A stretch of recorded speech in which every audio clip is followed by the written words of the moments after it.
the mix. Post-Oscars 2013, Seth MacFarlane banned from Hollywood. Will Tina Fey and Amy Poehler host every single award show next year? Do the Golden Globes again. Good girl Jessica Alba goes bad girl in her latest film role. Do you remember that tongue? I do. And you may recognize this leading lady as that blonde and bubbly actress Kristen Bell. But wait till you see her latest film role, Deep, Dark, and Dangerous. It's a slight departure from anything else I've ever done. Plus, Adam Scott is OCD in A.C.O.D. So I kind of freak out. And Office star Clark Duke shares some shocking family secrets. I kind of wish Richard Jenkins was my dad. That's all coming up right now. You are in the moment. You are in the mix.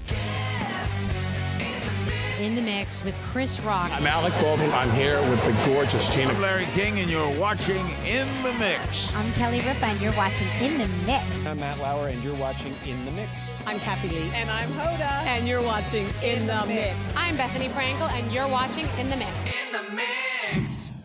Welcome to this special episode of In the Mix here on location in Park City, Utah. I'm Gina Jordan, and we're here at Sundance 2013, taking a little ride on the town lift. Check out the view. Here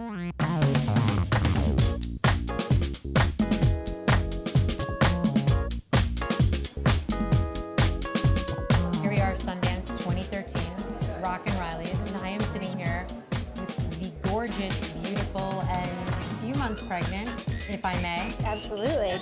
Go for it. You became acquainted with the blonde beauty in Forgetting Sarah Marshall, caught a less lethal version of her in Couples Retreat, fell in love with her in When in Rome, and in her latest film at Sundance, The Lifeguard, Kristen Bell slips into a character her fans have never seen before. It's a slight departure from anything else I've ever done. It's a much more serious in tone movie. There's funny parts, but I think I was just looking for something that was a bit more of a drama, and I don't know why, but it felt like I wanted to find something where I didn't smile the whole way through, where it was a little bit darker and deeper. A 5-month pregger's Kristen Bell ventured solo to Sundance and promoted her latest film, The Lifeguard, directed by Liz Garcia. Right in the beginning of the film, you're introduced to my character, Lee. She's working as an unfulfilled writer and is dating a guy who is so clearly interested in someone else, and is she's the sort of mistress. And then she finds out that he's actually proposed to his girlfriend, and that sort of sets up for you to get to know the kind of decisions she's been making as an adult. You know, if you're dating someone who has a girlfriend, it's probably not going to end well for you. And she can't figure that out for some reason. She decides to go back to where she last felt happy, which is her childhood home in suburban Connecticut. She goes home and she gets her high school job as a lifeguard at a pool. And she sort of brings chaos into the lives of her best friends. Basically, my character feels so stuck and so depressed, she goes back home and just says, I'm gonna take a time out from my life, reconnects with her best friends from high school, and they start as these 30-year-olds to hang out like high schoolers and, you know, make a few bad decisions that affect the people around them. The biggest part of the story is that she makes a connection with someone that's half her age. So are we thinking that's a good decision? Oh, no. As the character, yes, she thinks it's a good decision because she is feeling so vacant, and she sees this younger kid who's also has this sort of empty feeling inside, and they fulfill something in each other, and they don't really take into consideration the consequences of what would happen if they begin this dangerous relationship.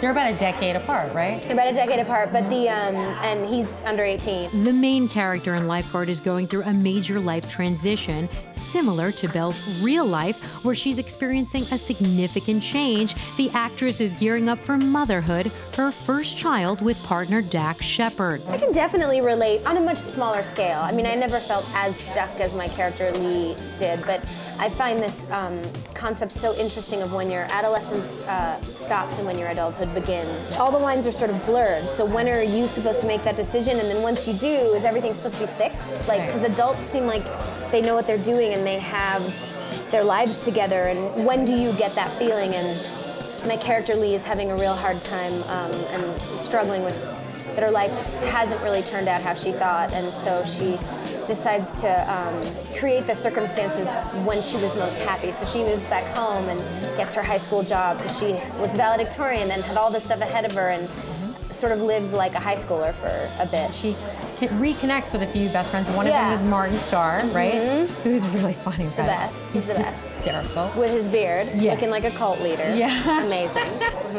Yeah, Martin Starr has a beard and does resemble Charles Manson, but you may recognize this hilarious and talented actor from his roles in Superbad and Knocked Up. You don't shave your beard or cut your hair for 1 year, and if you can do that, I will pay your rent. But if you shave, then you have to pay all 5 of our rents.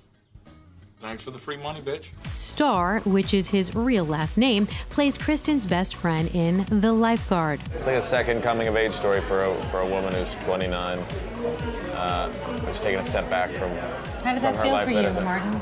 Well, the sex change that I had for the role, because I'm very serious about acting. She comes back to the last time that she can remember things being perfect in her life, which is back home in Connecticut. She picks up her high school job again and tries to, I don't know, reconnect with that perfect life that she's so nostalgic about. Was this your first time working with Kristen Bell? We worked together a few years ago on a show called Party Down, and I had a great time working then. And I'd met her years before through friends and saw her do this play called Snow, and I fell in love with her talent then, and I just continue to enjoy watching her perform, so it's a pleasure to be able to work with her. You want me to stand here all night like a douchebag next to a sign? Do it in whatever style you like, but yes. You know, I went to college. I didn't, but I still get the irony.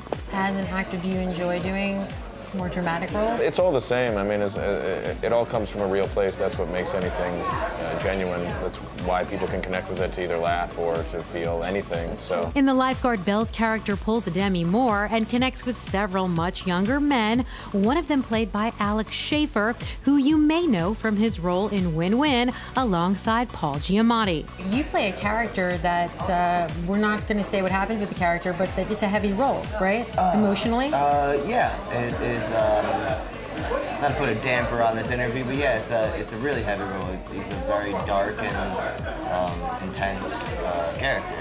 He has been through a lot in his life. How did you prepare for something like that? Well, I worked with my acting coach, Harold Guskin. I like to call him the Great Guskin. He's the best. He's honestly the best. I love the guy, and yeah, I just really tried to get into like a dark place for it. The deep and dark characters that come alive in The Lifeguard are thanks to first-time director Liz Garcia. How did you get Kristen Bell for your first film? I know, it's amazing, right? It's amazing, it's amazing.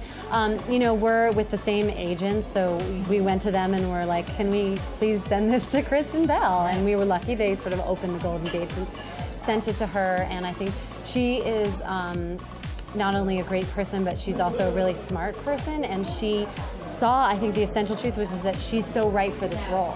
I mean, she and I are just similar people, we sort of speak in a similar way, and so my sensibility really matches with who she is, and she responded to it, and we were so lucky to be able to work with her because, you know, this was not a glamorous shoot.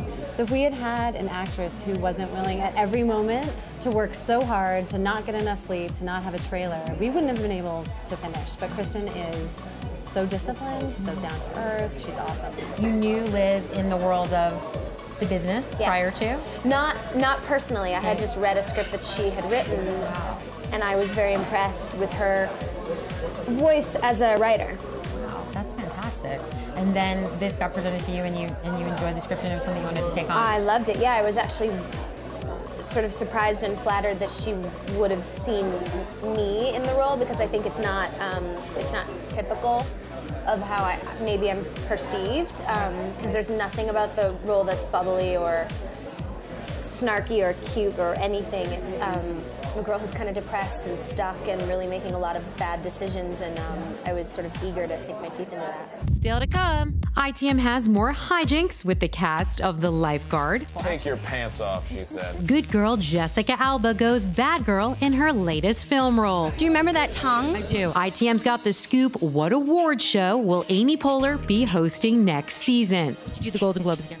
Plus, Adam Scott is OCD in A.C.O.D. So I kind of freak out. And Office star Clark Duke shares some shocking family secrets. I kind of wish Richard Jenkins was my dad. Don't move. In the mix.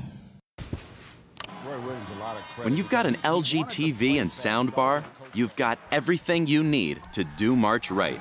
And that means everyone will want to come over and watch with you.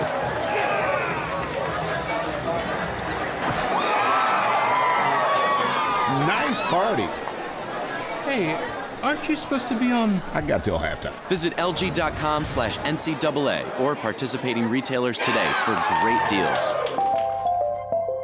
This episode of In the Mix is presented by LG. Life's good. In the mix.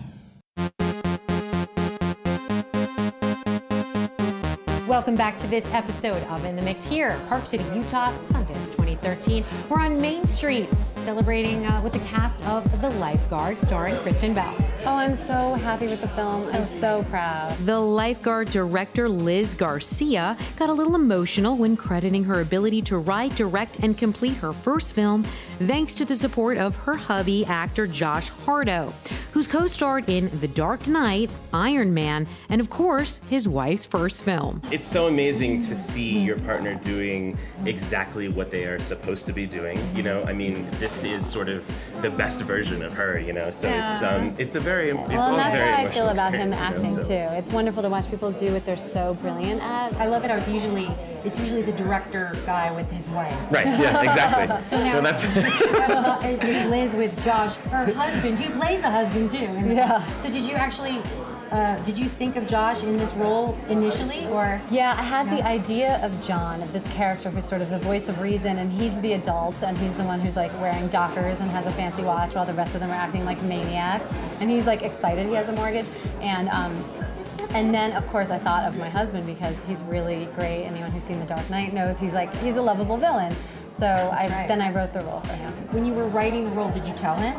Yeah, because he produced the film too. So I started writing the movie, and at a certain point. You just produced the film, but who cares anyway? It's director. Please. I was writing the film. I wrote a draft of the film, and I was sort of like, I don't know if anyone would care about this movie. It's personal. It's female, and he was the one who was like, finish the draft. We're gonna make this movie. So you gave her the motivation and the support she needed to write that first screenplay? Is that what happened? You know, she's written mini screenplays. I mean, I may have helped a little bit in sort of just telling her that this was good enough to keep going with, but I take it very back. He really did. It's amazing though. It's such an exciting thing to be a part of.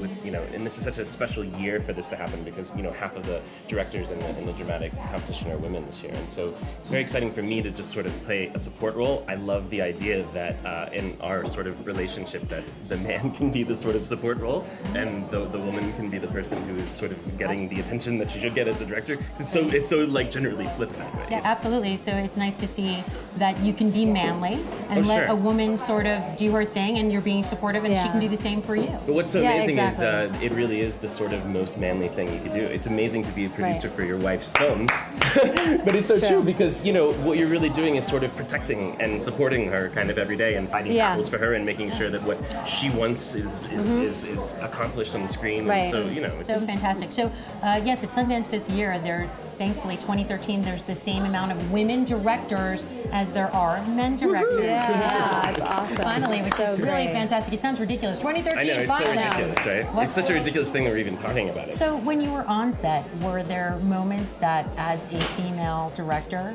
that you recall that were challenging for you personally, that, you know, as a female director, or or was it just being the director? Being the director was not challenging. It was awesome, and I loved it. But there were definitely, you know, there were moments where I would think someone's new coming to set when they look around and they see all these dudes, and then they see this 5'4" woman. Sometimes I would feel, are people going to take me seriously? Here I am, and you know what I found? This was the least sexist experience I have ever had working in this business. Everyone was listened, everyone was respectful, it was awesome. I mean, the indie world is progressive and they're great, and I had a great time. And of course, Josh would have been beating the crap out of him behind That's him. right, I had a white night. If I had to do it, I would have. Liz had no trouble keeping her cast of characters in line. Working with Liz was amazing. She really gave all of us, like really, well, no, but for me at least, she gave me just like, him, didn't give me anything. She gave me like free range on like what I wanted to do, while at the same time giving me great direction for all like the scenes and everything. She was like fantastic to work with. She always told me to shut the up, so that's what I kept. Yeah, I don't know, maybe she just, I was her favorite, I don't know. I mean, that's what she told me, whispered sometimes. Not her husband. Her husband wouldn't be her favorite. No. That's why she made him show his in the movie. I did hear that he actually talked about specifically that he felt uncomfortable doing scenes having to strip in front of his wife. Why would you feel uncomfortable showing your wiener in front of... And she said she enjoyed it because she got to tell him what to do. Yeah. So we learned a lot about them as a couple. Take your pants off, she said. That was her direction. She's her now. It's not a sexual thing. It's a breakdown of a character, or she's psychologically trying to, I don't know, like she's trying to snap herself out of something. Right. And so she asks her husband to slap her in the face with his and he reacts very compassionately and he's just like, what is wrong? He's like, I don't really want to, but if this is what you need me to do, I'm gonna do it. So what was the experience like being directed by your wife? Oh, well, it's complicated and exciting. I think, as an actor, I think, at least for me, generally you want to feel as comfortable as you can, and that's generally when you give your best performance, and certainly feel very comfortable working with your wife, I mean, she's sort of seen you at your worst, so you can't really do anything that's, going to be, worse than it was, whatever that worst time was, But we have some pretty sort of bizarre, I have to take my clothes off a couple times in the film, which is very strange. And he couldn't say, no, I won't do it. I've several times thought that perhaps it was punishment for something that I've done in the past, though.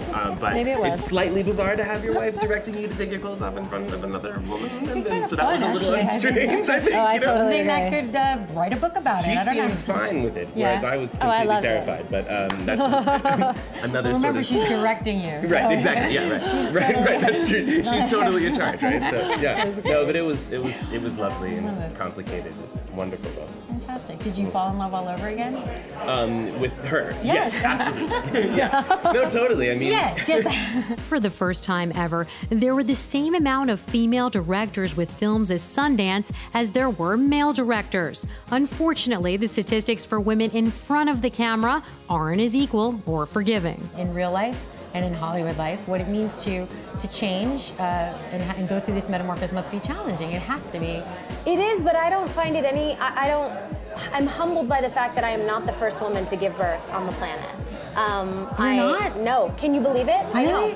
I know. Wow. I'm not the first person that these changes have happened to. This metamorphosis has been very interesting, but I've certainly not had it any worse. In fact, I believe I've been extremely lucky because... I think so. She's gorgeous. I mean, like, hello, men. Well, but I mean, not even... Because I don't take all that stuff too seriously. Like, I don't care. If I gain 50 pounds, then I gain 50 pounds. That's because you're naturally beautiful. So some women, I think, they go nuts when they gain any amount of weight at all. Like, real...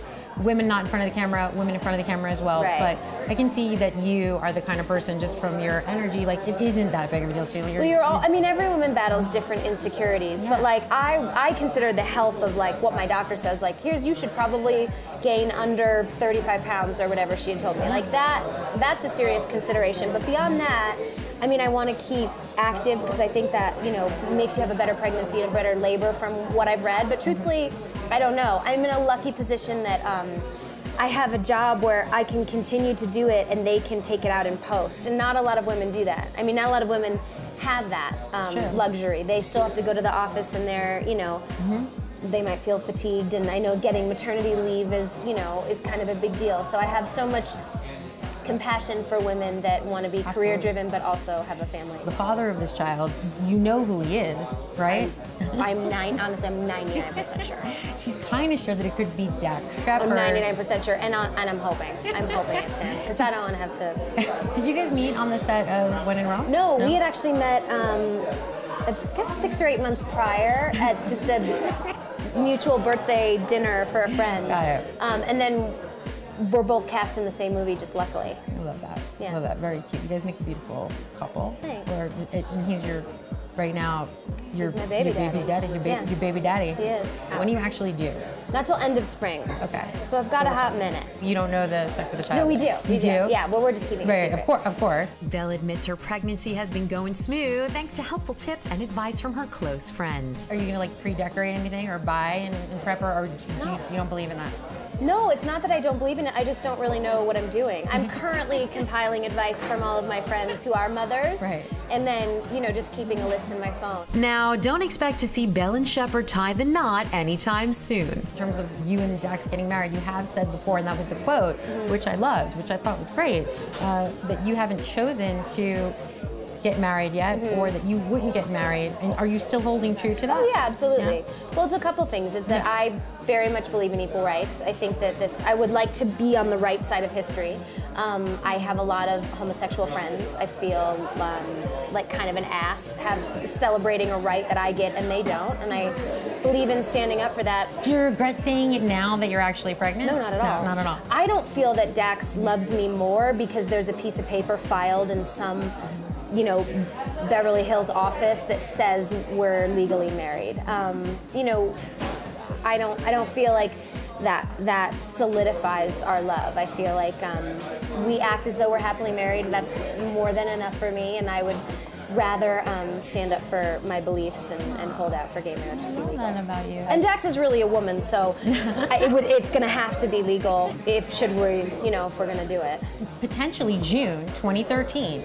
They may be passing the law Which again. would be awesome. Which would be awesome. Which would be great. So then will you just go right ahead and do it? Or Sure. You're going to get married? I don't know. We haven't thought about it at all, but maybe. Coming up, good girl Jessica Alba goes bad girl in her latest film role. Do you remember that tongue? I do. ITM's got the scoop. What award show will Amy Poehler be hosting next season? Do the Golden Globes again. Plus, Adam Scott is OCD in A.C.O.D. So I kind of freak out. And Office star Clark Duke shares some shocking family secrets. I kind of wish Richard Jenkins was my dad. Don't move. In the mix. When you've got an LG TV and soundbar, you've got everything you need to do March right. And that means everyone will want to come over and watch with you.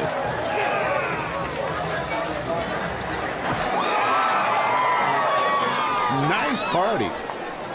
Hey, aren't you supposed to be on? I got till halftime. Visit lg.com/NCAA or participating retailers today for great deals. This episode of In the Mix is presented by LG. Life's good. In the mix. Welcome back to this special episode of In the Mix here on location, Park City, Utah. I'm Gina Jordan. On set, it's a dream. Off set, it's a nightmare. One of the funniest films to hit Sundance this year was A.C.O.D, Adult Children of Divorce. The film's about a man who finds out he's an unwitting participant in a study about divorce when his childhood shrink, played by Jane Lynch, reveals he's the star of her book. May I just say something? You have the best hair I've ever seen. Thanks. I mean, that Hollywood, that is stunning. Do people say that to you? No. No one ever said it to No, but I love it. The film stars Parks and Recreation star Adam Scott. I play Carter, and in the movie, I find out that as a child, I was part of this study called Children of Divorce. It ended up being a book written about my childhood. And so I kind of freak out and just sort of re-examine my life and try to pull all these broken pieces. Adam's Parks and Rec co-star and potentially next year's Academy Awards show host, Amy Poehler, also stars in A.C.O.D. First film together? Yeah, it is, actually.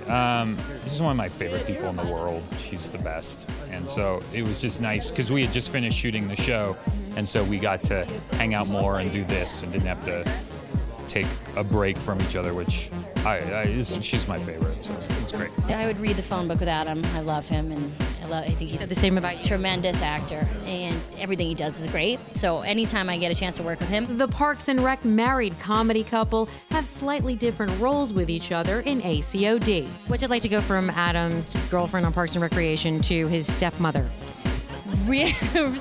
Strangely easy.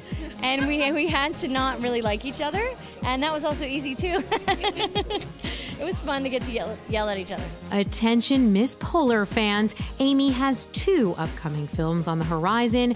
You Are Here, starring with Owen Wilson and Zach Galifianakis. And they came together with Paul Rudd about a small business owner who's about to lose her shop to a major corporation. We want to assure you that we have no intention of being edgy or offensive tonight because, as Ricky learned the hard way, when you run afoul of the Hollywood foreign press, they make you host this show 2 more times. Aside from several upcoming films, it's safe to say after such a critically acclaimed Golden Globe hosting performance, Amy and Tina will be hosting some award shows in 2014. Did you do the Golden Globes again?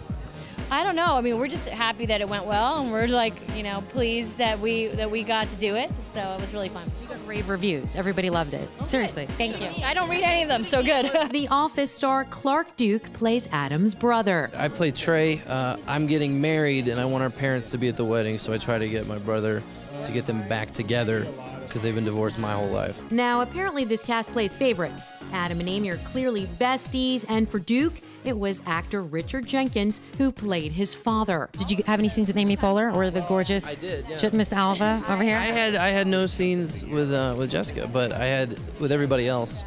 I had a lot of scenes. It was a real pleasure. I mean, I kind of wish Richard Jenkins was my dad. Did you let him know that by any chance?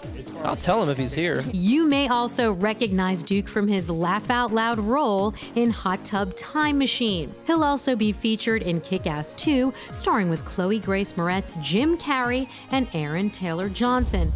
The anticipation's killing me. Plus, he'll be the voice of an animated character in The Croods. You mean these rocks? Ow! Oh, do not step on these rocks! Clark and Adam's stepfather in the film is played by 30 Rock star Ken Howard. Brian Williams sure gets close to you when he talks. Very feminine energy. Why'd you choose this role? This is what makes me nervous.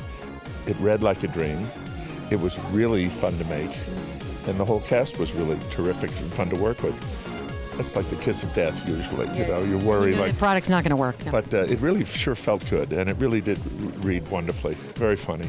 And true, true to... Have you seen the film yet? No. You see it tonight? I'll close my eyes when I'm on. I'll watch everything else. I'll watch Jessica Alba. Jessica Alba plays a wild girl in A.C.O.D. who, unlike Adam Scott's character, is fully aware she is a subject in a study about divorce. What was it like working with this hot Jessica Alba? Oh, it was great. She's really sweet and cool, and it makes up for her being so ugly. In A.C.O.D., Jessica steps out of her usual good girl role. This is a really fun role for you. Yes. You get to tattoos. Yes. You get to be the girl on the side, the little go a little wild. A little bit wild. It was great to play a normal human being and not necessarily always a, over-the-top character, superhero, what have you. And so it was nice playing just like a normal chick who isn't perfect and has issues and... You're not perfect, Jessica, come on. Well, sometimes in some of the characters that I play, it's like, no one can relate to this, like it's so over the top, but you have to stay true to what that is, and they don't like they don't like to show the dark side. But this, we like to show the dark side. It was fun. Now Miss Alba has a slew of memorable on-screen co-stars over the years, from Ben Stiller to Ashton Kutcher, but her favorite co-star by far was in an MTV Awards special that I directed and produced, starring Alba and a perverted monkey. I think I was the only producer that would ever put a monkey in front of your face. Do you remember that monkey? How can I not remember? You were frightened of that monkey. I was scared. I can't even say it. Yes. You can say it. But the fact is that she was a fantastic good sport. Now Alba isn't the only person to be groped by this over-affectionate primate. It might have been the most terrifying moment. No, don't say that. I put you through the most terrifying moment. Come on. Yes. Actually, you have the life, Miss Jessica. No. So, I had a monkey grab my face, scream at me, in my face, almost take a bite out of my face, and then French kiss me. Do you remember that tongue? I do remember the tongue. It snaked all up in my mouth. They're like, don't make any sudden movements because then the monkey might really bite your face off. So I was like frozen. So you're not going to do this interview with me now, right? Oh my God. In the mix. Well, guys, thanks so much for watching. I hope you enjoyed our Sundance special. I certainly had a fantastic time. I'm Gina Jordan, and I look forward to seeing you next time in the Mix.